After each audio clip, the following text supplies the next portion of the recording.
millennial mom is a master of juggling, up on all the trends, and totally exhausted, expected to be a superwoman as the bare minimum. So who is this modern mother on screen and in real life? She's balancing a lot. The millennial mom is more likely to be in the workplace and to have lots of demands on her in addition to basic mom tasks. I don't want to be just a mom. I want a career. I want a life. I want to be seen as a person. But this means she's working at least 2 full-time jobs, because stats show that even working moms today spend more time with their kids than previous generations of stay-at-home moms ever used to. Even so, she feels guilty. Half of US moms say working makes it harder for them to be good parents. She's more likely to be single. Single moms used to carry an unfair stigma, but a 2016 census revealed there were more single or unmarried moms than ever. You sure that's it? You can order more. I told you anything you want. I actually want extra bacon. She has fewer kids, so more time to obsess about how she's raising each one, and she's generally nurturing and attentive to her kids' emotions because gentle parenting is in. Listen, you can't smack mummy. It's not very kind. But she's also nervous, shaped by a permanently online culture of anxiety, appearance, and parenting as achievement. No, baby girl, no! You have completely spiked their blood sugar, love. Most strikingly, compared to generations past, she's a brand. The millennial figure of the shiny momfluencer doesn't choose between work and motherhood. She combines the two. I'm gonna share my zucchini chocolate chip cookie recipe. Your kids will never know they're eating a full serving of veggies. But her rise has established new higher-than-ever standards for the average millennial mom, even when that's not her paying job. Millennial moms have access to more enlightened resources and products than ever, and endless role models for raising their kids any way they might choose. So why do they seem so overwhelmingly stressed out and time-starved? Here's our take on the millennial mom and how today's film and TV portrayals capture an image-obsessed and fear-based parenting culture that's making her life miserable. Our image of the millennial mom is almost indistinguishable from a quintessential figure of our era, the momfluencer. The runaway popularity of figures like Louise Pentland, Amber Fillerup-Clark, Naomi Davis, or Taza, and Heather B. Armstrong has led to a generation of non-famous young moms determined to get everything right and make raising kids look beautifully Instagram-worthy in the process. It was pretty difficult to film and be taking care of a newborn, but I tried to do my best to sort of share like the real, like hour to hour. At first, momfluencer culture felt like a gift to many. The internet is teeming with personalities who can offer relatable tips, introduce moms to new parenting approaches that resonate for them, sell products for literally any issue, and open up discussions with other moms who can honestly answer questions for each other. But the irony is many people who follow the momfluencer today have pretty mixed feelings about her, if they're not outright hate-watching. Since this literal 2-year-old now has a brand, now has an aesthetic, like, if she breaks from that, her mom is going to lose profit. In 2021, Sarah Peterson wrote an article for Harper's called "Momfluencer Content Enrages Me. Why Can't I Look Away?" about the way momfluencer content is woefully out of touch with what early motherhood is really like. In 2022, The Guardian's Rhiannon and Lucy Coslett wrote about the inescapable toxic pull of the momfluencer and how the highly curated ideal of these accounts is damaging to the mental health of moms who feel inadequate for not living up to it. You are doing one of the hardest jobs in the world. It's likely people are going to judge you for it, no matter how you go about parenting. There's also the important question of whether many momfluencers are even truly good moms or qualified in any way to be dishing out expert-like advice. Today, the first wave of momfluencer kids, so-called Truman babies, are getting older, and not all are so happy about being brought up in the public eye. Mommy blogger Christy Tate courted huge controversy when she revealed that she refused her daughter's request to have content written about her taken down. One teenager objected so much to being part of her parents' YouTube channel that she got it demonetized, while others have spoken out on how being turned into content affected their upbringing. As a kid, there was no sense of privacy in the home. So while in recent years many aspects of momfluencer culture have been assumed to be aspirational, a lot of these ethical and developmental questions are only just starting to get answered. Go like this. No, Mom, I'm actually seriously trying. No, I know, but go like this. for the video. And it's important to remember that just because someone on Instagram is popular and sounds authoritative doesn't mean their parenting advice is truly proven in the long term. In Snatched from Mommy, it's this perception of the influencer as being a bad mom that makes her a target and leads to her daughter being kidnapped. You're so selfish. Do you ever think of your baby? In 2018's A Simple Favor, Stephanie's cutesy, perfect mommy vlog doesn't line up at all with her lonely, less than exciting day-to-day. I have never understood these silly, hurtful divisions between working moms and stay-at-home moms.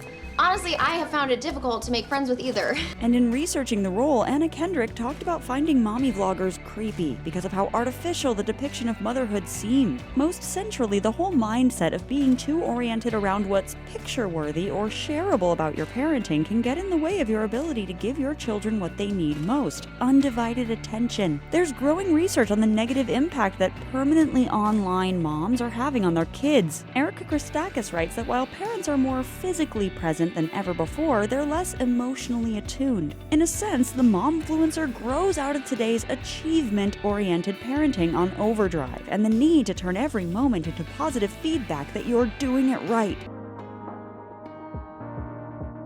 So, zooming out, do millennial moms just need to relax? The helicopter parenting concept has been around since the 80s. To describe how many millennials themselves were raised with hovering protective parents. Stop being a helicopter mom, you're hovering. But many now complain that millennial parents take this approach to a whole new extreme. As Laura Norkin notes, millennials widely get roasted for being too intense and try hard, but this blaming tone ignores the fear-based online ecosystem and capitalist factors that are constantly pushing millennial parents to worry about everything and telling them they're doing something wrong if they don't. So it doesn't matter how hard you try to be a good mom, there will always be someone out there to tell you otherwise, that you're not a good mom, you're not trying hard enough, and everything under the sun. Alarmist articles highlight the most unlikely freak accidents as risks to fear. Online discussion forums are dominated by self-righteous or paranoid voices. A financially incentivized medical system tests pregnant women for an ever-expanding array of problems before the baby's even here. And every product you can buy is covered with legal disclaimers about why it shouldn't be considered safe for a baby to ever be around. All of this benefits companies who want to sell scared parents on tons of products they don't actually need. You're weird, Alicia, with your homemade diaper bag. Baby Mabel likes her bag. Baby Mabel does not like that bag. She doesn't like anything yet because she's a baby. But it undermines parents' crucial ability to trust themselves and tap into their own instincts about what's right for their kids. Increasingly, articles today explore whether the atmosphere of fear infecting parents is truly rooted in a deeper economic anxiety, because in our world, financial stability is becoming ever more competitive to achieve. You looks at how the shiny momfluencer and fear-based parenting culture are actually connected through the character of Sherry, who's built her brand on being a perfect mom who has all the answers on how to raise kids. Her blog/podcast/brand, Heart-Shaped Mistakes, Kill Me, is a mecca of humble bragging and superiority, fronting as hard-earned wisdom. But on closer inspection, Sherry's seemingly poised and unflappable perfection comes from a place of fear. She does things like monitor her kids' vital signs via an app, something that ostensibly should give more peace of mind, yet in fact creates more anxiety. Sherry, they're sugar-free. There's sugar in raspberries. We don't want them to eat fruit. New mother and serial killer, Love, is openly disdainful of Sherry's fake brand and hardly seems like the kind of person who'd get sucked into that whole culture. Like, I need her approval. It's like I didn't stab her in the eye. Still, immediately after seeing Sherry, Love is infected with seeds of self-doubt, and when she comes home to a messy kitchen and her baby's crying, she lashes out. Just let me do it. Since there's inherently so much anxiety in being a first-time mom, even small signals that you're failing to measure up can be powerful triggers of stress. On film and TV, momfluencer portrayals can capture how the fear-based, perfection-seeking version of this figure is pretty joyless. In Lena Dunham's 2018 series Camping, minor Instagram personality Catherine's obsessive worry and need for control makes her a miserable presence for her child and pretty much everyone else around her. I am the only certified lifeguard present, so please keep an eye on me. Meanwhile, Dunham's more famous show, Girls, explored how cultural anxiety infects women even before motherhood begins. When Hannah tells people she's pregnant in the final season, she's not greeted with congratulations and excitement, but instead with questions about whether or not she'll be any good at it. I'm gonna say this to your face. because no one else will have the guts to. Great. You're gonna be a terrible mother. In trying, the millennial mom anxiety is thrown into sharper focus given the more relaxed attitude displayed by a certain type of millennial dad. When the couple is trying to have a child and then adopt, Jason deals with everything calmly. Esther, meanwhile, can be like a coiled spring, constantly expecting failure or worrying about how she'll be as a mother. Jason, we can't get a criminal record. They won't give us a kid. It was in the leaflets. There's a similar dynamic between Haley and Dylan in Modern Family. While she's the frightened, expectant mother wrestling with these questions of whether she'll be good, he gets to be the excited puppy dog, eager to throw himself into parenting and see what happens. Why aren't you freaking out? Because this is a good thing. Isn't it?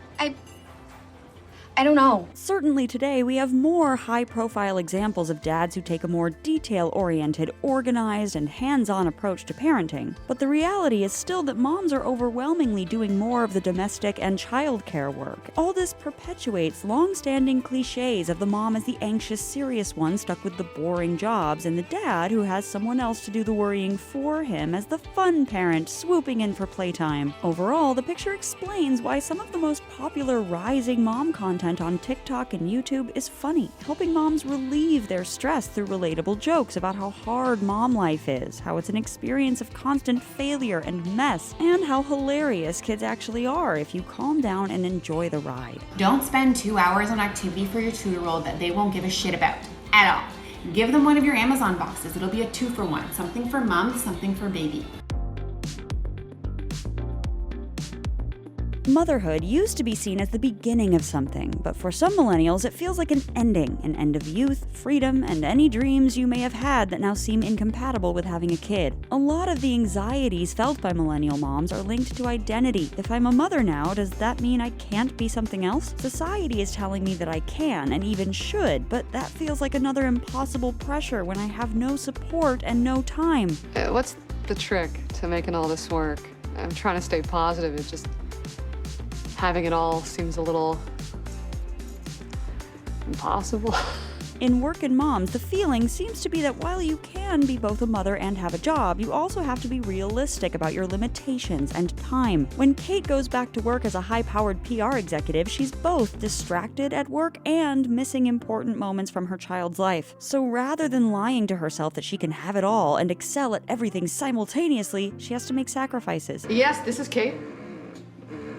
No, I'm not busy at all. For Audrey, in The Letdown, it's not so much work that she struggles to return to, but the previous normalcy of her life. Simple things like drinking caffeine or having a social life are now not as available to her as they once were, and that's where her anxiety and frustration stem from. All this is tied up with the reoccurring theme of being confronted with other young mothers who seem far more on top of their motherhood than she is. So again, it feels like the key for the millennial mom relaxing into her full self is to let go of the idealized image that doesn't match the difficult reality. I don't actually express. Then how do you know that she's getting her 60 meals with each feed? You must be exhausted, darling. You've never done the pump and dump. The what? A more positive look at the millennial mom experiences comes in Jane the Virgin. Jane's life is changed overnight by the arrival of a child, but she approaches the journey with optimism and positivity. And while she still has to work at balancing her other life with her duties as a mom, she doesn't give up on her dreams and continues to pursue them. We're delighted to inform you that you've been accepted into our graduate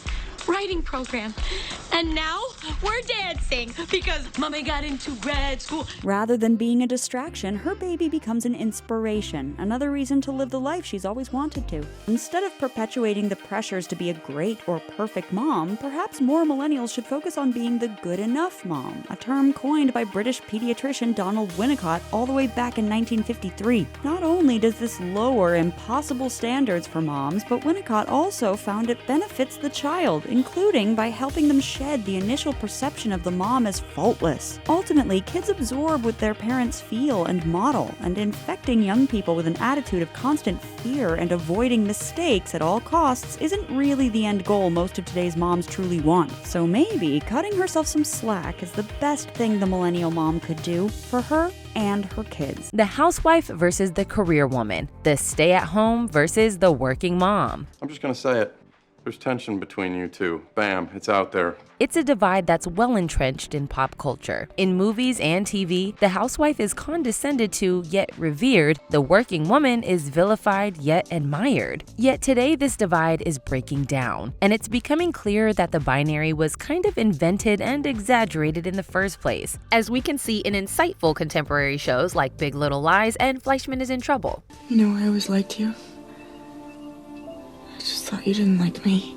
Today, the split often falls along economic and class lines, since many families can't afford to have one parent not work. But since the pandemic, with remote and hybrid work becoming more common and daily expenses more unaffordable, women are embracing more fluidity in terms of whether they're working full-time, part-time, or moving in and out of the workforce. And it's exciting that this stay-at-home versus working binary is fading. For too long, women have been pigeonholed into these caricaturish, loaded ideas of identity that prioritize capital and a social order over humanity and nuance. Here's our take on how the popular stay-at-home and working mom stereotypes are largely made up, and how pitting these categories against one another hurts women and feminism everywhere. Why do we need a mom's night out? How do we bear to admit that we're in a cage? We need to be liberated.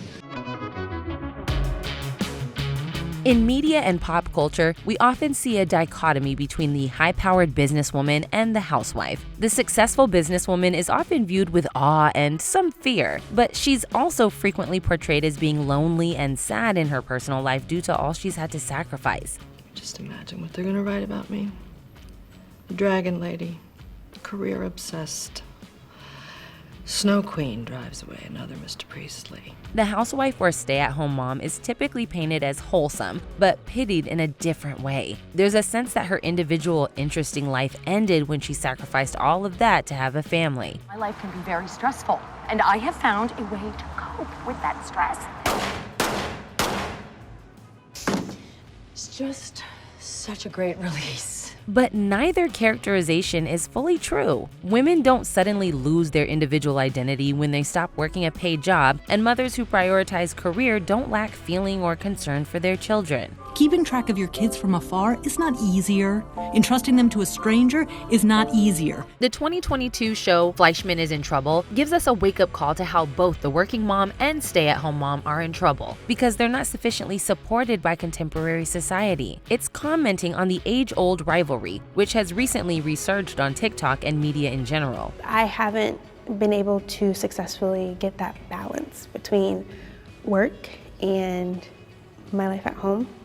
And I feel so bad. And at first, the show, based on the 2019 novel by Taffy Brodesser Ackner, sets up the familiar tropes. Rachel is a working mom and is vilified as not a good mom or a good person because she works too much and is preoccupied with money and status. On the other end of the spectrum, there's the stay-at-home mom Libby, who's bored and feels the housewife life isn't a reflection of her full creative self. I miss longing. I miss desire, and it's not Adam. Both women are judged by their husbands. Rachel by her ex, Toby, because she doesn't put her family first, and Libby by her husband, Adam, because she's not satisfied with their privileged life. How was your day in the actual world? You didn't miss anything. Real world is highly overrated. How was everything here in paradise, huh? Libby, who happens to be one of Toby's oldest friends, initially sees Rachel through Toby's eyes as a cold, money-obsessed egocentrist. Was it being a total Wow. Elizabeth, maybe. I hated her.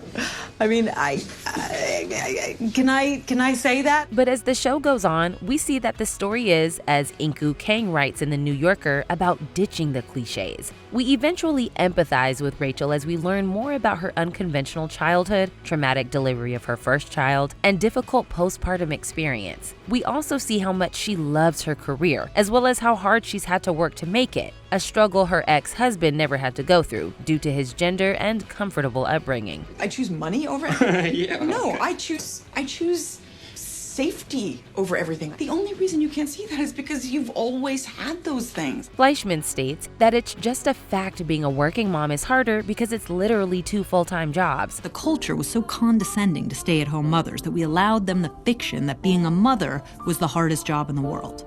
Well, It wasn't. Having an actual job and being a mother is the hardest job in the world.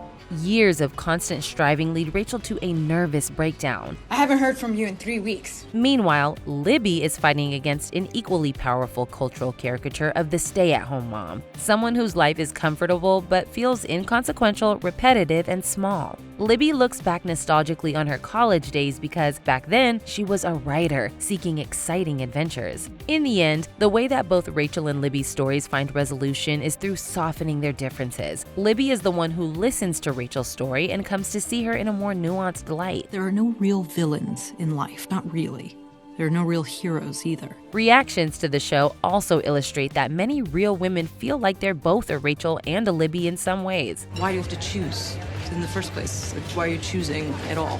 Like Rachel, they may feel too stressed, overextended, and running on a hamster wheel to keep up with the Joneses. And like Libby, they may feel they have lost touch with some deeper selfhood. Big Little Lies, another series about affluent moms, similarly exposes this working versus stay-at-home mom divide, only to reveal how fabricated and unnecessary it is. In the end, being mothers brings these women together in a far deeper way than their current work status separates any of them. If she hadn't tried to take on so much alone, she wouldn't have unraveled.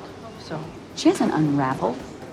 She's a single mom and a widow with 2 kids. She's done a damn good job. And in reality TV since 2006, the Real Housewives series has inadvertently led the way on breaking down the housewife versus working woman binary in our cultural consciousness. Breakout housewives stars like Bethany Frankel weren't actually housewives. Frankel wasn't even married at the start. And by now, none of the women are really housewives, as they're getting paid substantial figures to be on the show and frequently using it to pitch their own products. Meanwhile, the explosion of the mommy blogosphere has ushered in the professionalization of the stay-at-home mom. These influencers reflect blurred lines where more women may be spending more time with family without leaving the professional world. And the truth is, moms across the board are feeling more demands from their family. Stats say that even full-time working moms today spend more time with their kids than stay-at-home moms did in the 60s.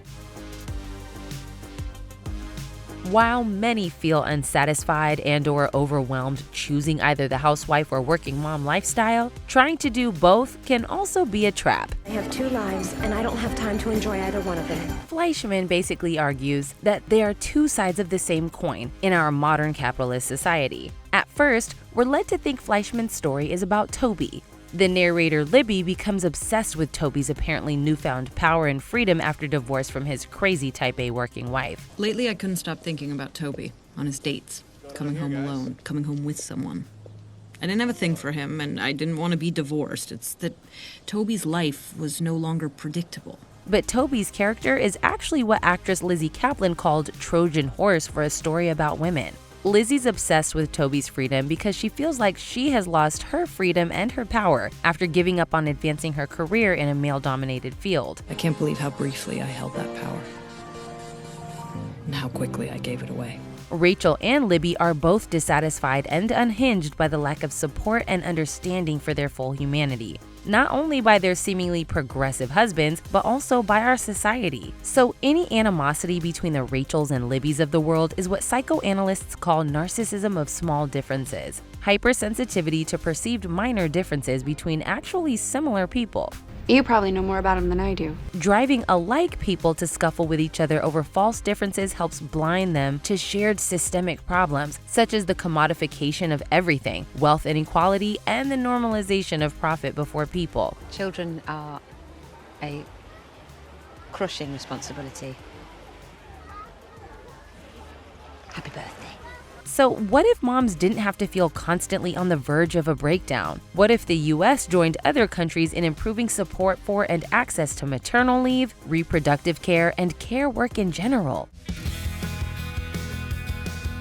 Today's media is getting better at exploring more of the nuances of motherhood, as well as modern issues moms are facing. There's still lots more to portray, though, about what a robust care work focus would actually look like. Care work is defined by sociologist Ito Peng as work and relationships that are necessary for the health, welfare, maintenance, and protection of all people, young and old, able-bodied, disabled, and frail. Whether it's burping your baby or charging a $150 copay to patients, this is all care work that sustains life. But because capitalist economies do not prioritize work that it deems unprofitable, many people, be they new moms caring for their newborn or daughters caring for their aging parents, find their work insufficiently supported or valued. I've given everything I have to this job, and I love it. I do.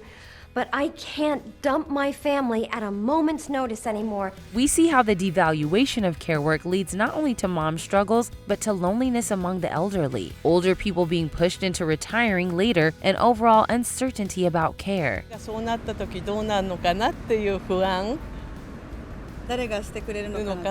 It makes the very basic processes of life, birth, childhood, again, and death fraught with anxiety. In light of these issues, people are looking for new ways to form communities. Dutch students are living rent-free for socializing with the elderly, co-housing communities are helping to prevent social isolation, and some cultures continue intergenerational household living as it's existed for thousands of years. To help circulate these ideas, we need more media to explore different forms of care work. We need more shows and movies where the absence of care, whether it be for the baby, the wife, the community member, or the grandfather, is explored. Real-life moms are sharing more, and it's time to come together about the shared problems facing all of us. Nightbitch is a searing, painful portrait of motherhood, where the titular character just happens to lose herself so dramatically in parenthood that she winds up turning into a dog. It was a hit book in 2021 and has been adapted for the screen by Marielle Heller, with Amy Adams in the lead role. So, does the film live up to the gritty surrealness of the book? And what does it really have to say about the experience of trying to hold on to your own individual personhood while being consumed by motherhood and societal expectations? And could this finally be Amy Adams' Oscar moment? Here's our take. We've never seen motherhood portrayed on screen in quite the way that Nightbitch presents it. While there have been more honest interpretations making their way into the mainstream recently, a lot of these focus on mothers who struggle to bond with their children, or find the weight of maternal expectation crushing. I abandoned them and I didn't see them for 3 years. The difference with Nightbitch is that it actually shows a far more average setup for the most part. The lead character, mother by day, Nightbitch when her son is sleeping, doesn't shy away from the joy and beauty of motherhood. But it's also open about a real taboo. She finds her life as a stay-at-home mom incredibly difficult. Although she clearly adores him, she doesn't want her entire life to revolve around just her toddler. She finds the day-to-day of parenthood grueling and monotonous. She misses her career as an artist. Yet, she shows up every day and plays with him, engages with him, and makes sure he has a great time. And it doesn't feel like she's masking or faking in these moments, because he really does light up her world. It's more when she's doing the repetitive tasks, making breakfast, trying to get a wired kid to sleep, that she struggles to find joy. And the movie puts forward a really important idea, that maybe, just maybe, every second of parenthood isn't a joy. In this way, it's an accurate depiction of the duality of the experience. Nightbitch's feelings about what motherhood is meant for her don't change how she feels about him. As Katrina Onstad wrote for the New York Times, the movie shows that it's possible to be a good mom and monstrous too. Director Marielle Heller says, "What I wanted to say about motherhood as somebody who is a mother is that you can have complicated feelings about it, and it doesn't mean that you don't want to be a parent." This complexity is rich fodder for Heller and Adams, who often explore the stark dichotomy of parenthood in a single scene. For example, in one scene, Nightbitch encourages her son to make a mess, laying out a huge sheet of paper and assorted paints on the kitchen floor. But while it starts well, he quickly starts pushing the boundaries, smearing paint on the walls and then running out of the room. And when Nightbitch goes to follow him, she slips in paint and cracks her back on the floor. This scene exemplifies how parenthood defies planning sometimes, how you can go into moments with your kids with the best of intentions and come out humbled. And it's something that Adams identifies with too. It does change you so much, and I think that sort of investment in another life and just like that sort of focus and the time and the energy and the love that you feel really does transform you. In its tragic exploration of Nightbitch's own mother's story, the gifted singer who once believed she might make it in Europe, before she married within her Mennonite community and had children. The film also explores how these patterns are not exclusive to our current generation of mothers. The sacrifice expected from women when they become parents isn't new. But Nightbitch puts forth the idea that we can be the cycle breakers. In Rachel Yoder's book, Nightbitch's husband is aloof and rarely present, as work draws him away from home so often. But when he is there, he's more responsive to Nightbitch than the character in the movie. In the film, he's a little pluckier, angrier, and perhaps more pathetic. When Heller was interviewed about the character, she said, "The husband is not an asshole. He's not intending to not get what's happening to her, but there's so little time to even discuss what's happening in your brain when you're parenting. He's clueless to what she's experiencing and going through." But still, the comparison between the two different father characters is striking. In early interviews and reviews, the film was termed a comedy for women and a horror for men. A lot was made of the body horror aspect of the movie. The gruesome moment when Nightbitch pops a cyst on her back and draws out a stringy tail from it. And the fact that the filmmakers chose to show her menstrual blood in the shower. But some of the most horrifying parts of the movie are actually father's tone-deaf platitudes and total ambivalence towards his wife's needs. Although Heller is quick to reassure that her rewrite of father isn't a villain, there are points when he fails to be proactive with his son when he is around, when he doesn't support her wish to return back to work, when he dares to ask his wife where the woman he married went, where we see that the lived reality of so many women who have kids with average non-villainous men is pretty bleak, actually. At first, Nightbitch hates taking her son to organized events for kids. She visibly recoils when she realizes she's arrived at the library just as the Book Babies Club is starting. She resents the other mothers who all appear blissful and put together, kind of like the real-life social media mommies who present an outwardly idyllic idea of motherhood on Instagram. But as the movie progresses, Mother turns into Nightbitch and realizes that all the other moms are dogs as well. Not just the moms at the baby groups, but her own mother too. One of the key ideas this movie opens up is that actually, whether we like it or not, motherhood is a bond, and other mothers can be the people who will understand you the best. Not your old college friends, not your husband, but the women you meet in the trenches of parenting, who maybe don't share your history, but can completely relate to your present. The film is quite different from the novel, perhaps in part because it's difficult to translate the book's specific style of magical realism on screen. Because we're changing forms, right? So obviously it has to be different in a visual form. I mean, for me, I feel like the essence of the book is in the movie. Although there are definitely some disturbing visuals in the movie, for the most part it's not as graphic. In the book, there are some fairly intense scenes, where the lead character kills the family cat in her human form in front of her toddler. In the movie, the death of the cat happens, but off-screen, and it's implied that she kills it in her dog form. Director Marielle Heller wrote the script and used her own experiences to add to the novel's plot, so there are more significant changes too. For example, the husband character is a little more useless in the movie. This is framed as both of the characters' fault. She and father haven't really communicated effectively sort of how there would be an equitable division inside of the home, so she's sort of taken on the bulk of responsibility of parenthood. But in the book, when Nightbitch begins to demand he do more with their son, the father character sits up and takes notice. Perhaps as a result of that, in the book, the pair don't actually split up. Their relationship becomes stronger as a result of her boundary setting, and their sexual relationship becomes richer because he embraces her dog side.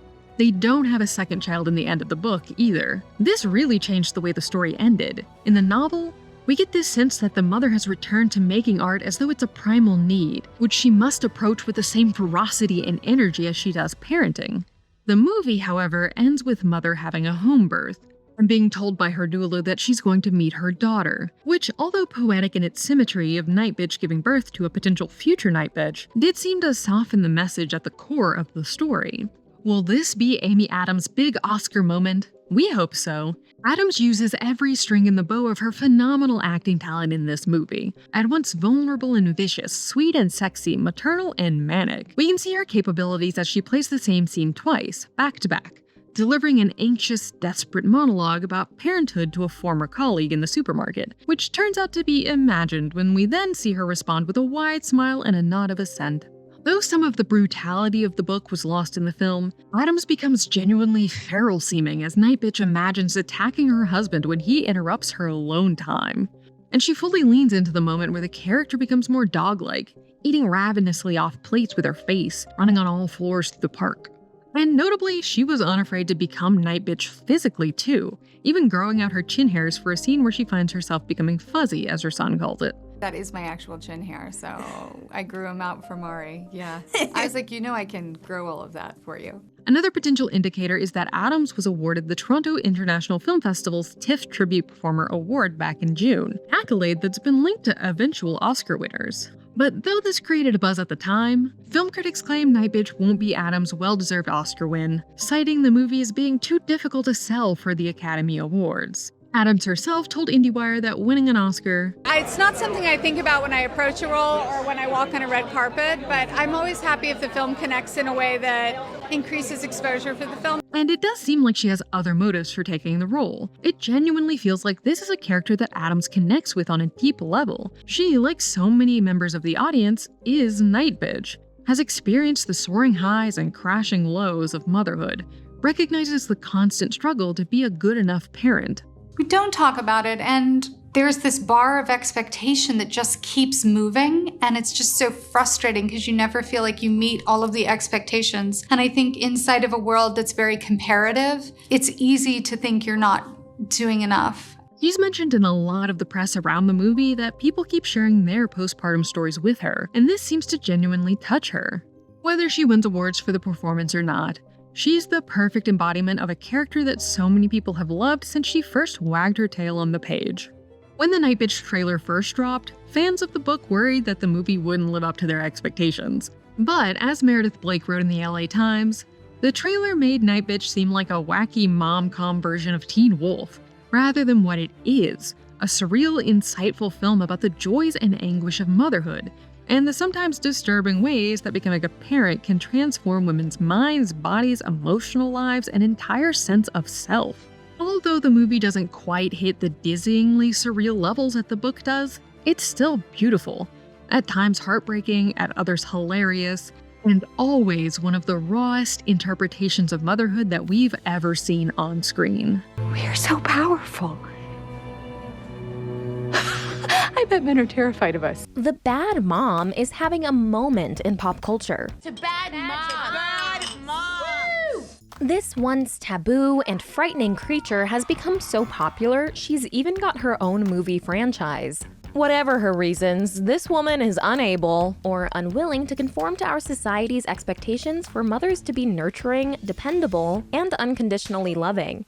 Across her various forms, the bad mom is defined by a few common traits. She's self-centered. Her desires tend to take precedence over her family's needs. I just haven't met anybody who's not completely self-absorbed and impossible to have a conversation with. If that's a veiled criticism about me, I won't hear it and I won't respond to it. This selfishness makes her irresponsible. Mother, I haven't seen you all week. You're neglecting me. I know, honey, but it's nothing personal. I'm neglecting your brother and sister, too. She doesn't mince words. The bad mom can be scathing, even or especially toward her own children. Oh, poor you. She's emotionally unstable, given to bouts of anger, depression, or mania. Oh, you make me so mad. Sometimes I just want to break your neck. Did you get the cookies I sent you? And these episodes might speak to deeper discontent or psychological issues plaguing this woman who's ill-equipped for or unfulfilled by traditional motherhood. Don't throw away your dreams for this child. Don't let that man poison your life the way he did mine. Fundamentally, this woman is a rejection of all that the perfect mom is supposed to be. But while the ideal mom is largely a Hollywood fantasy that doesn't exist in real life, the bad mom is human and real, and that's what makes her so compelling to watch. However, it would help if you all showed up, looking like a loving, supportive family. For how long? 10 minutes tops. See if you can get it down to 5. Here's our take on the bad mom, the form she takes, and the society that gave birth to her. I'm doing the best that I can. Yeah, that's what makes it even sadder.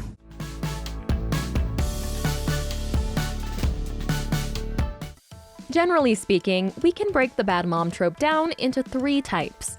The outrageous mom, a comedic take on the awful mother, whose cutting cruelty and over-the-top, unfiltered behavior is deliciously enjoyable to watch. Catherine's on bed rest. She's been diagnosed with an incompetent cervix. Well, why should her cervix be any different than the rest of her?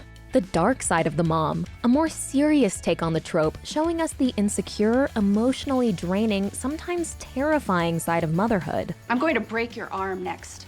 And the moms are people too mom, a relatable version of the trope, which ultimately reminds us that our moms are human beings too. And like the rest of us, they shouldn't be expected to be perfect. Yesterday I gave Bernard the wrong juice box and he called me a dumb bitch. Let's begin with our first type, the outrageous mom.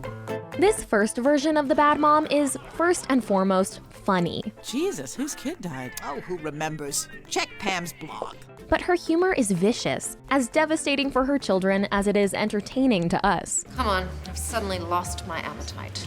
Oh, who's gonna believe that? Still, the outrageous mom isn't generally evil. She's just a bit of a jerk. And most of the time, that behavior is reciprocated by her kids. Surprise! We want you to leave! Yes, that's just what I always wanted. Their mutual sniping becomes its own sort of love language. I suppose you think that they're more nurturing than I am. Mother, there are terrorist cells that are more nurturing than you are. There may be cruelty, but most of the time it's softened by genuine love. I'm done disapproving, Jackie. I'm just trying to help. I need to know that someone is looking out for my little boy. The outrageous mom is a caricature. I mean, it's one banana, Michael. What could it cost? $10? You've never actually set foot in a supermarket, have you? She's the extreme opposite of what we expect a caring, nurturing mother to be. I'm Owen's friend. Owen doesn't have a friend. That's because he's shy. No, he's not. He's fat and he's stupid. But the truth is, there's probably something of her in all mothers. Maybe they're not as mean as Lucille Bluth, who adopted a son just to punish one of her other sons, only to use the new one as a handbag. There's just absolutely no purse that will go with this outfit. Got a little pocket there, Anya. Oh, no. Emery board. But very few are as pure as Carol Brady either. Oh, Jan, we're so proud of you.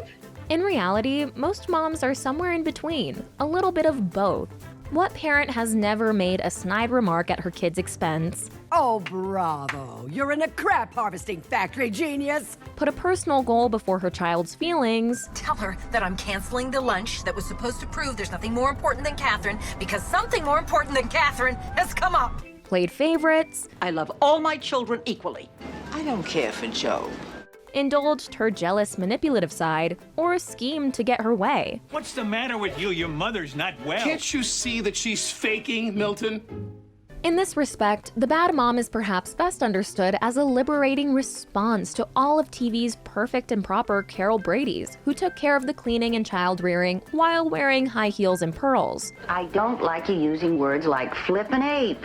Or in later years, the Claire Huxtables, who worked demanding jobs outside the home, yet still found time to be aspirational parents. I'm telling you right now, if anybody at all tries to hurt my baby, I'm gonna go out there and stop them. The debuts of unapologetic bad mom Peggy Bundy in Married with Children in 1987 and Roseanne in 1988 forever challenged this fantasy of the perfect TV mom. Roseanne Connor was raising 3 children, working her blue-collar job, and handling the bulk of the chores. But unlike her predecessors, she made no secret about resenting it. And you think everything gets done by some wonderful wizard. Oh, poof, the laundry's folded. Poof, dinner's on the table. She could be extremely caustic, even hostile toward her kids. Mom, TJ and Darlene are killing each other. What's the bad news? Yet Roseanne was compelling to viewers because, underneath the sarcasm, she was loving and fiercely protective, and owned the fact that she was doing this her own way. You think I've made your life difficult so far? Well, now I'm family, and you've seen the way I treat my family. In addition to being funny, the outrageous mom is strong. She refuses to let her personality be consumed by motherhood. And in this way, she can be empowering. Oh, you know nothing of my powers, do you? The outrageous mom's inappropriate and raw comic relief implicitly mocks all those old-school goody two-shoes moms for being too uptight, reactionary, or inauthentic. No, There's not going to be a film. The only thing Catherine ever finished was an entire ice cream cake. By making light of the darker tendencies that exist, to some extent, in all of our mothers, and all of us, she's cathartic. It's an idiot on a scooter at night? It's gotta be Job. Let's give him a scare. The outrageous mom story normalizes and makes us feel okay about the pettiness and imperfections in our own family relationships. What's this? What's happening? It's going to be all right. Why are you squeezing me with your body? It's a hug, Michael. I'm hugging you. Sometimes mothers didn't want to be mothers. Did I tell you any of the ads you've aborted? I even made an appointment. Some definitely shouldn't have. And this brings us to our second type of the bad mom trope, the dark side of the mom. Inhabited by mothers who show a complete lack of maternal instinct. You're mean! You betcha. Unlike the more playful, loving spitefulness displayed by the outrageous mom, this type of bad mom hurts her children intentionally and irrevocably. I could stick this fork in your eye! And it's rarely fun to watch. This hurt can take the form of neglect. Listen, we're only going for a drive. You want to come? No, she won't want to come. You've got better things to do, right? It can be emotional abuse. He's gonna laugh at you. They're all gonna laugh at you. Or the abuse can be physical. Floor's already clean. Look, floor's not clean! Look at it! In the very worst cases, it can be all of them. You ruined my life! You done took my man, you had those babies, and you got me put off the welfare from running your goddamn stupid ass mouth! The anger and suffering of the dark side of the mom character can also express itself in more subtly insidious ways. If the clothes from that dry cleaning bag are on the floor of my closet, you're going to be a very sorry young lady. Mad Men's Betty Draper strains to live up to an idealized image of motherhood. Because she enjoys the status and idea of being a housewife, she's in denial of the fact that she hates the reality of being a stay-at-home wife and mom. I'm here all day, alone with them, outnumbered. Betty resents her messy, imperfect kids. Don't you hate getting manure in there? Little children, what's the difference? Taking her frustrations out on them. Don't you dare lie to me, I'll cut your fingers off. And her behavior demonstrates that emotionally she's still a child herself. Basically, we're dealing with the emotions of a child here. Betty also attempts to pass down the warped, old-fashioned values that make her so miserable. Sally looks fat. Teaching her daughter to prioritize appearance over everything else. Not that I could have killed the kids, but worse, Sally could have survived and gone on living with this horrible scar on her face. The Sopranos matriarch, Livia Soprano, likewise has damaged her children with her toxic world outlook, which prizes the mafia family's success over her actual family's well-being. She inflicts emotional damage on her offspring largely through guilt. And take the carving knife and stab me, here. As with most of the mothers on the dark side of the mom, Livia takes no pleasure in motherhood. Babies are like animals. They're no different than dogs. And because she herself is deeply unhappy, she spreads this misery around. It's all a big nothing. What makes you think you're so special? Livia plays the martyr. I gave my life to my children on a silver platter. But she always puts herself first, even if that means putting a hit out on her own son. I tried to do the right thing by you. You're trying to be whacked? She doesn't understand you. She's smiling. Look at the look on her face. She's smiling. Come on. While these characters diverge in the methods and extent of their abuse, they all represent some ugly truths. Motherhood can exact a strong psychological toll on a woman, exposing insecurities, stirring up primal fears, even in some cases creating extreme mental disturbance. Livia Soprano, even as she pushes her children away, fears being abandoned. What do you care? Out of sight, out of mind. Carrie entering puberty triggers Margaret White's fear that her daughter will grow up and enter a world she regards as wicked and sinful. First sin was intercourse. I didn't sin, Mama. And whether they would admit it or not, the mothers of Fish Tank and Precious are in constant fear because of their precarious lives, and their hardship is only exacerbated by the additional burden of children. Real motherfucking women sacrifice. As these traumatized mothers in turn traumatize their children, they bequeath their pain to future generations. You had to see a shrink because of the mother you had. Upsetting as these stories can be, especially compared to the comic relief of the outrageous mom, they are genuine experiences of suffering that deserve to be addressed and can be illuminating to share. Mommy Dearest, whose title remains a shorthand for bad moms, is based on Christina Crawford's real-life account of alleged abuse by her mother, star actress Joan Crawford. According to the story, Joan clung to a narcissistic Hollywood ideal of motherhood that left her unable to cope with reality. Beautiful. But bringing her difficult reality to audiences has had a powerful cultural impact counteracting that fantasy. Nothing is good. Oh, light is a mess. Finally, we have our third version of this trope. The moms are people to mom. You canceled Christmas? I'm not canceling Christmas. I'm holding it hostage. Unlike the cartoonishly selfish or abusive cautionary tales of types 1 and 2, the type 3 example is a complex, realistic depiction of a mom that reminds us she's a human being. At least once a day, I feel like the worst mom in the world. And I cry in my car. This sympathetic portrayal makes the character's frustration and exhaustion understandable. And it illustrates that, on a bad day, anyone can be a quote-unquote bad mom. Do you want to buy her the earrings? Because that's why she's crying, because of $6 earrings that she has them at home already. This version of the trope is often the protagonist of her story, or else her perspective is heavily featured. We see, from the mom's point of view, everything she's forced to deal with, day in and day out. I've had a really long day. I screwed up my daughter's first day at soccer, and I hand-searched my son's poo for a pen cap. Often, the moms are people to mom begins trying hard to be a really good mother. I love you. I love you. Oh my God, Mom, not so loud. I love my baby so much. God, they hate me. But like other human beings, she reacts to being mistreated by the people in her life. So sometimes this type 3 narrative is a bad mom origin story, as when Mila Kunis's Amy in Bad Moms decides to break bad. Let's be bad moms. Lois Wilkerson from Malcolm in the Middle may be overbearing, controlling, even downright bullying. Boys, go to your room. What? What do you mean we're on your side? I said go! But she was once a caring mother to her eldest son, who spurned her love and left her embittered. You two have been at each other's throats since the day he was born. He started it. In Bad Moms, once Amy relaxes, stops holding herself to an impossible standard, and ultimately learns to forgive herself for not being a perfect mom, only then is she finally able to be happy. I think that we as moms do way too much stuff.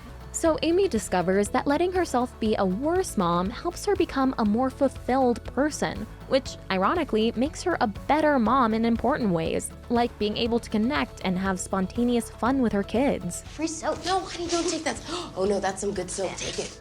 Other versions of this type likewise might seem like bad moms by certain rigid standards, but they have unorthodox strengths. Lorelai Gilmore may be irresponsible and immature, behaving more like her daughter's friend than her mother. There's plenty to do tonight that we can be mortified about tomorrow. Yet her spontaneity and honest refusal to sugarcoat reality create an unusually strong bond with Rory. Oh my God, I hate her. Oh, me too. You have no idea who I'm talking about. Solidarity, sister. And while Ladybird mom Marianne McPherson may come across as harsh on her daughter Ladybird, you should just go to City College. You know, with your work ethic, just go to City College and then to jail and then back to City College, and then maybe you'd learn to pull yourself up and not expect everybody to do everything. this directness is part of a fiercely close and loving mother-daughter bond. Oh, honey. Oh, it's okay. In Sean Baker's The Florida Project and the Oscar-winning Andrea Arnold short Wasp, low-income mothers feel they have no choice but to do things that appear like grossly negligent parenting to the outside world. I just want to talk to him for a little bit longer, all right? If she sees you, she'll turn us in and you'll get taken away from me. Do you understand? Come on. But these films' sympathetic portrayals make us understand that these young, struggling women who love their kids deeply are faced with an impossible situation. You know I like pepperoni. Pepperoni costs money.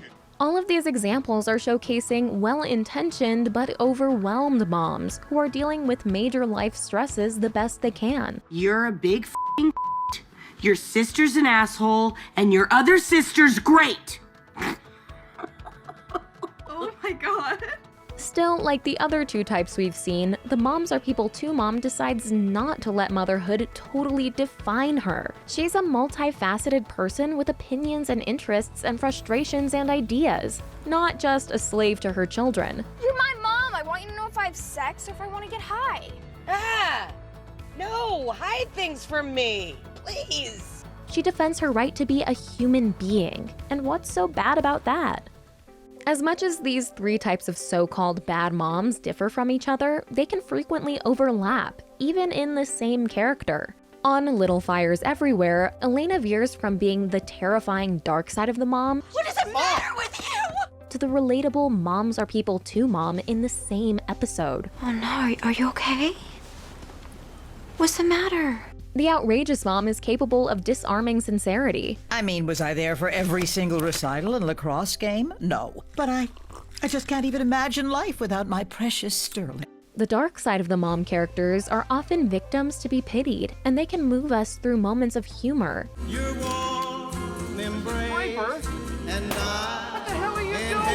Or compassion. Sally, I always worried about you because you marched to the beat of your own drum. But now I know that's good. All these people have also been damaged by their own flawed parents, just as we all have. In the end, every mom has all three of these people in her. She can be hilariously petty, her personality foibles the butt of our jokes. She can be disturbed, trapped by her circumstances, and unable to shield her children from her own psychological pain. And she can be playfully reckless and irresponsible, feeling like she just needs to ditch the PTA meetings and have another drink. Mom, are you driving me to... Yes. What time? Oh my god, are you drunk? What do you mean, wife? Coach? You're what?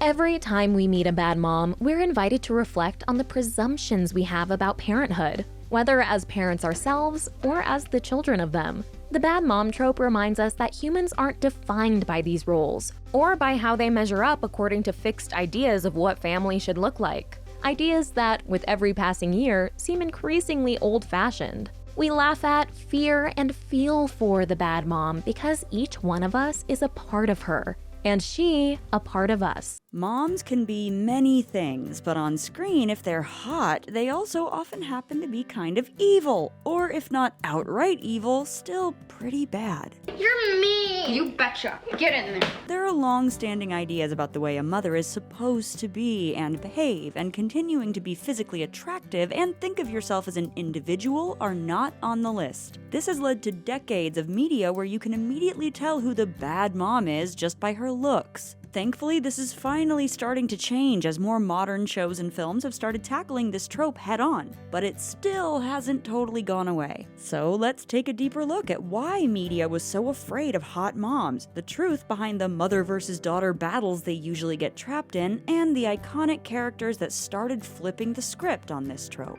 As much as expectations of moms have changed over the decades, their nearly unreachable nature has remained constant. In the first half of the 20th century, the belief was that the mother belonged in the home and should essentially solely exist to care for the house, her husband, and her children. While she was expected to always look put together and well-groomed, it was very strongly implied that her years of being hot were over and should be left behind. Obviously, there was more to these women than just their looks, but many had been raised to believe that their physical appearance was their greatest asset. To have to so quickly let this go in favor of looking more safely matronly after having children was a physical embodiment of the way they were made to give up their entire selves and disappear into motherhood. And women who didn't go this route, who continued to take an interest in their looks, could come to be seen as a threat to other women, or as a mother who didn't really care for her family the way she should. If the clothes from that dry cleaning bag are on the floor of my closet, you're going to be a very sorry young lady. By the middle of the century, we began to see women bucking against this idea that they should completely give up being sexual beings or individuals at all after giving birth. But while these stories might have been slightly more sympathetic towards their plight, they were still painted as bad mothers and generally bad people. What are you so scared of? I'm not scared, Mrs. Robinson.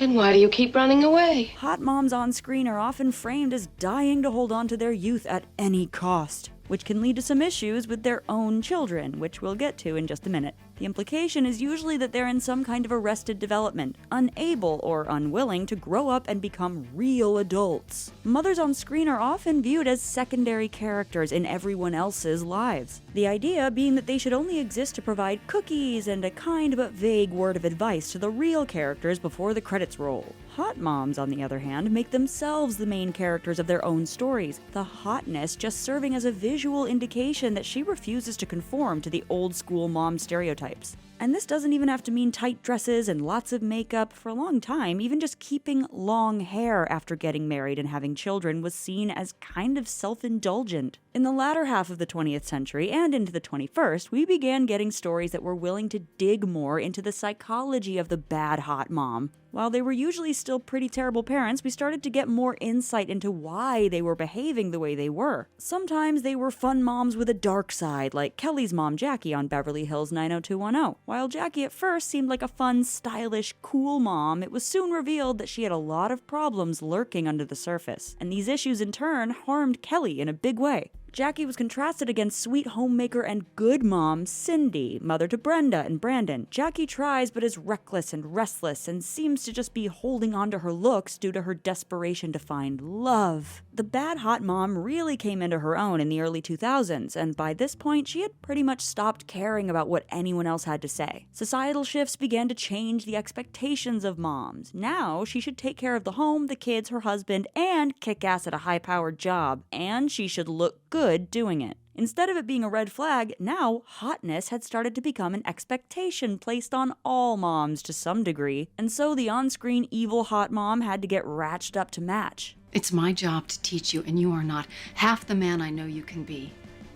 Well, got news for you. This is as good as I'm gonna get. If I really thought that, I'd get a gun right now and kill us both. Whether she was a ladder-climbing socialite, an aloof rich lady who often seemed to forget she even had kids, or a spy trying to kill the president, this new wave of hot moms didn't have any problem focusing on the most important thing in their lives, themselves. They certainly still got flack for it, but they didn't really care. I let you do the scheming, clearly not your wheelhouse. From now on, if someone needs to be manipulated, we put me in charge. These moms often provided a satirical look at the fear of female agency that has underlied the trope from the beginning. And this new look at the trope happened in tandem with new explorations of what it meant to be a child-free woman. Another group that was vilified for not being sufficiently maternal. We've got a whole video on that you can check out if you want to learn more. But as detached as they might often be from them, the hot moms do, by definition, have kids. And that has often led to a rather weird and honestly kind of concerning aspect of this trope.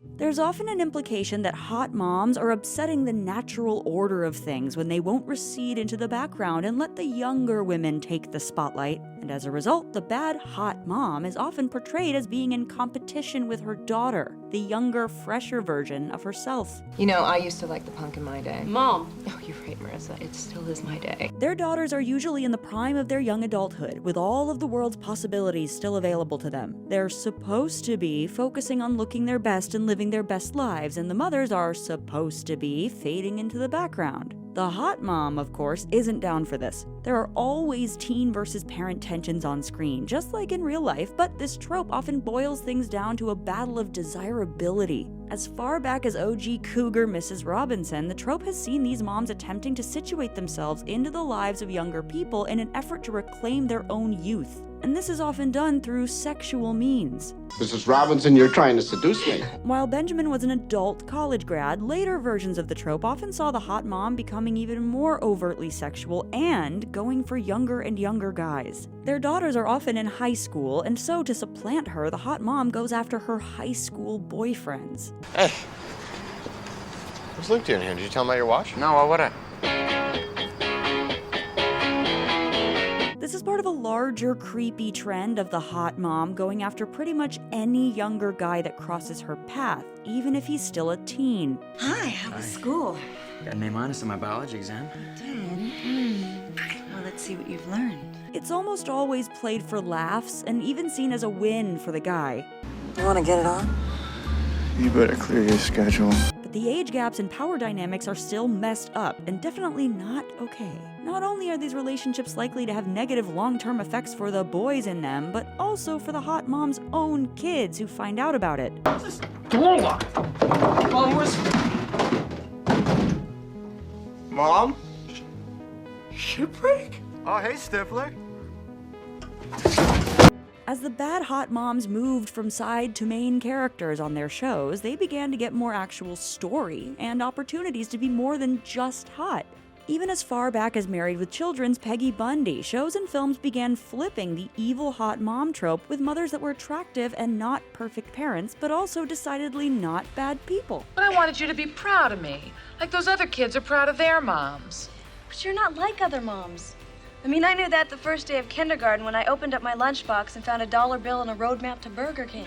They showed that still having an interest in your own looks to some degree after having kids didn't preclude you from being a loving mom. Some stories also work to unpack the actually bad hot mom and find the good and usually still hot mom hiding underneath. On the OC, Marissa's mother Julie is obsessed with looks and status and will do whatever it takes to hold on to both. But over time, we find out that it's not just a superficial drive.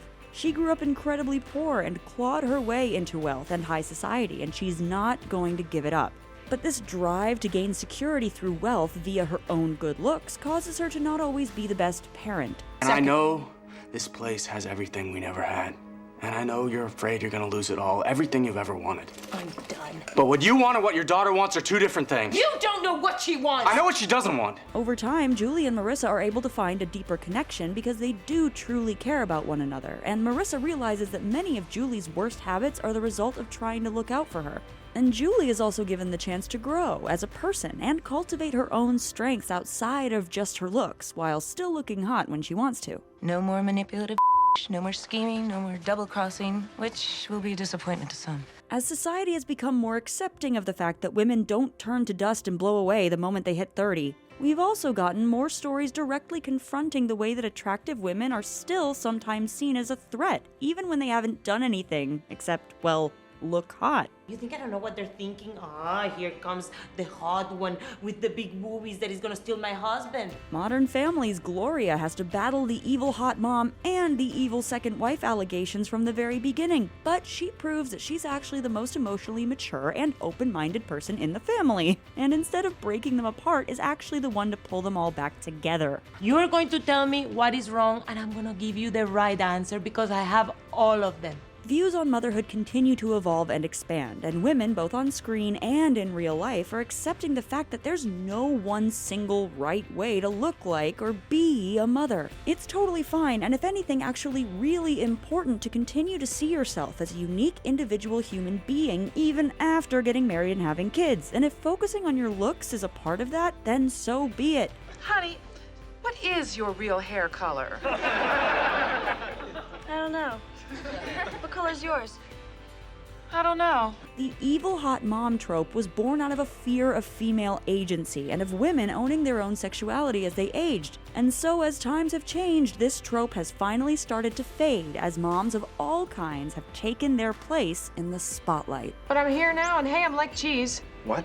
She gets better with time. Phoebe Buffay is the quirkiest friend, unafraid to walk or run to the beat of her own drum. And while some may have been surprised by her desire for a more traditional family in Friends' later seasons, if we really take a closer look at her character, it actually makes a lot of sense. I haven't exactly had a normal life, and I never really felt like I was missing out on anything, but it feels like now it's my turn to have some of the regular stuff. So here's our take on why Phoebe would make a great mom, and how her journey of discovering herself over the show's 10 seasons led her down this path. One of the first things we learn about Phoebe is that she had an incredibly difficult and traumatic childhood, though this is usually played for laughs. My mom had killed herself, and my dad had run off, and I was living in a gremlin with a guy named Cindy who talked to his hand. She never had a safe, secure family structure and had to take on the world alone from a very early age. In this process, she became both wise about the world and good at reading people. Two skills that actually make her very smart, but in a way that's often overlooked by her friends because of her kooky vibe. I know that you're acting getting mad because you think that'll make it easier to leave. But deep down, you're still really sad. Deep down. Phoebe's secret wiseness allows her to help her friends in ways that no one else could, because she can step back and see the bigger picture due to having more life experience, just like a great mom does. Yeah, I'm very wise, I know. And in this way, Phoebe is kind of the mom friend of the group, the one everyone goes to for advice, help, or a laugh, but whose emotional work is often overlooked. She's always there for the people that need her. She brings out the best in those around her. She isn't afraid to stand up for herself or her loved ones. And her weird ways actually make her a lot of fun. Phoebe isn't afraid of failure or of being made fun of, and won't let a little pushback stand in the way of getting what she wants. You know what the best part of it is? I get to do my plan laugh. And she, in turn, helps draw out the confidence in her friends in the same way a mom would lead her own children along the path to self-assurance. Phoebe knows how important it is to believe in yourself and be able to go after what you want, even if it might be a little scary at first. She's always ready to lend an ear to her friends and to give advice, even if it's not always the advice they might want to hear. It's complicated, okay? Yeah, that's true. You love her, you always have, you have a child together. There's no right answer. She's also very accepting and willing to see her friends as they are, instead of who she thinks they should be. This allows them to be themselves around her, and even opens them up to seeing new sides of themselves. And Phoebe doesn't just care about her tight-knit little group. She makes it a point to help improve the days, or even lives, of people all around her. I'm gonna be out there spreading joy to the people. I mean, last year I spread a little joy, but not really enough. So this year, I'm gonna do the whole city. She shows the group how important it is to look outside of yourself at the bigger picture. At first glance, it might seem like Monica or Chandler would be the parent friend. They generally have stable jobs, are mostly responsible, and usually try to keep things in order. I am always the hostess. But it's Phoebe that everyone turns to for guidance or for that extra push they need to follow their dreams or accept their real feelings. Are you sure? Well, yeah, I lied before. God. Now you know how you really feel about it. And while she might not initially seem all that responsible, she clearly is. In addition to surviving on the streets as a teenager, as an adult, she manages to afford rent in New York City through odd jobs while setting her own schedule so that she's able to hang out with her friends and enjoy her hobbies. She might not have some conventional high-powered job, but she's carved out a life that works for her through her tenacity. And we see in the alternate universe episodes how unhappy she would have been if she had gone after those more traditional markers of success. Phoebe's life path has allowed her to develop her resourcefulness, smarts, and sense of self in a way no one else in the group has. And it's all these different facets of herself coming together that allows her to be such a great friend, and that would also allow her to be a great mom.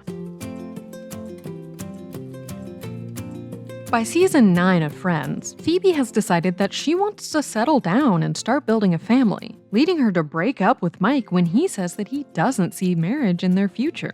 It was okay to move in when I didn't know what was gonna happen, but I can't move in knowing nothing is ever gonna happen. Phoebe's attachment to a tradition like marriage might have seemed odd at first, especially given how quirky and unbound by tradition she had always seemed to be. But if we really look at Phoebe's story, one of her biggest goals was always building her found family and holding them close. And as someone who has never had a lot of consistency in her life, it's not that surprising that she might see something like marriage as an important step towards a feeling of normality and stability. I just needed to know that we were headed somewhere, you know, that we had a future. She also starts to realize that motherhood is an important part of her dream as well. But do I want that house in Connecticut, you know, near the good schools where Mike and I could send little Sophie and Mike Jr.? Oh my God, I do. This felt a bit out of left field at the time since Phoebe never fell into the stereotype we often see on screen of women who want to be mothers, cooing at babies on the street and staring longingly into toy store windows. But Phoebe was always great with kids and clearly felt a special connection to her nieces and nephews. I can babysit anytime you want. You name the day and I'll be there. You do that for us? Are you kidding? That's what sisters are for. Though we never see Phoebe have her own kids during the show's run, we do get a peek into what she'd be like as a mother when she's the surrogate for her half-brother Frank Jr. and his wife Alice. The pair were unable to conceive and ask Phoebe if she could carry their embryos. When Phoebe goes to her birth mother for advice, she's given a puppy to take care of and then give up, with her birth mother noting that giving up a baby will be many times more difficult. And it does prove to be incredibly difficult to let the puppy go. But when she sees how happy it makes Frank Jr. and Alice, who she gives the puppy to instead of giving it back to her mother, she decides that she does want to help them have a baby. I know it's gonna be like a million times harder to give up a baby, but oh my God. It's gonna feel like a million times better, right? Phoebe goes through the many stages of planned pregnancy, like the fear that you won't be able to get pregnant, glee at finally getting a positive result, fatigue and aches, weird food cravings, and the pain, intensity, and joy of giving birth. Phoebe does find that she feels deeply attached to the triplets and doesn't want to let them go. Can I tell you a little secret? Yeah. I want to keep one. When she does finally accept that she won't be able to keep any of the babies, she's clearly sad and disappointed on a deep level. But, I mean, did you talk to them about, Yeah. No, honey. It's obvious that she developed a profound love for the babies as she's carried them for 9 months, and this likely sparked a longing in the back of her mind for children that she would get to keep and build a loving home for. It's also important to remember that the Phoebe we see in the final seasons of the show is a decade older than the one we meet in season 1. It's not at all surprising that someone might have different wants and goals in their late 30s than they did in their late 20s. When we first meet Phoebe, she's only 29, an age where many people are still trying to work out what they really want out of life. She never really had a traditional family structure as she grew up in a chaotic household and then was out on her own from a young age. So it makes sense that she didn't even initially think of that kind of family as something that she could have, much less would want. But by the time she's in her late 30s near the end of the show, she's realized that any path is possible for her. And just like she always pushed her friends to accept their true feelings, she also stands steadfast in what she realizes she really wants. Hey, I had no idea you were so conventional. I know, I guess I am. Oh my God, load up the Volvo. I want to be a soccer mom. As the show neared its end, Phoebe and Mike finally got on the same page about their future. But I want to take care of you, have babies with you, and grow old.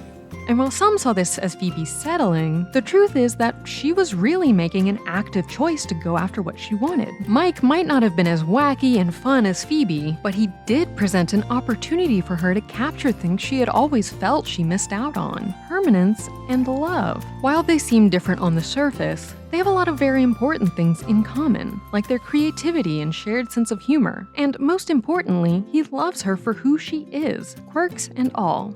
I love Phoebe.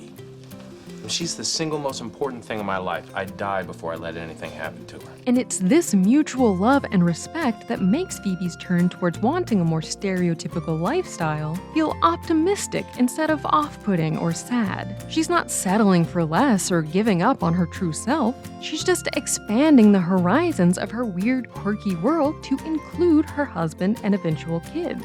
You're so wonderfully weird.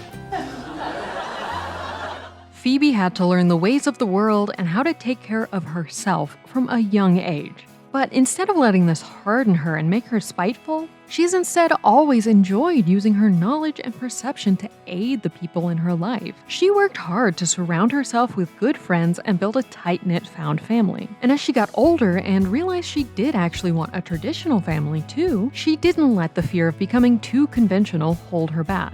She found a way to stay true to herself even as her desires and opportunities shifted over time. And she provides an important example to all of us, even those of us who don't want to be parents, that it's always okay to change things up to create a happy, safe life for yourself, even if that means doing something you never would have dreamed of in your younger years. Please, these guys, we haven't even moved in yet and they have us picking out China patterns.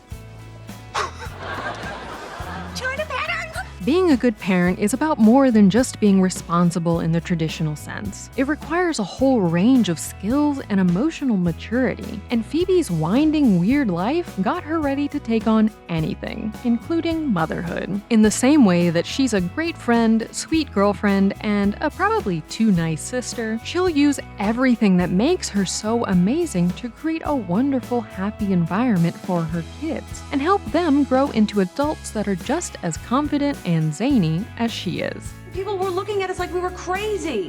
Why do you care? Because they're people. But people that you don't know and will never see again. That's The Take. Click here to watch the video we think you'll love, or here to check out a whole playlist of awesome content. Don't forget to subscribe and turn on notifications.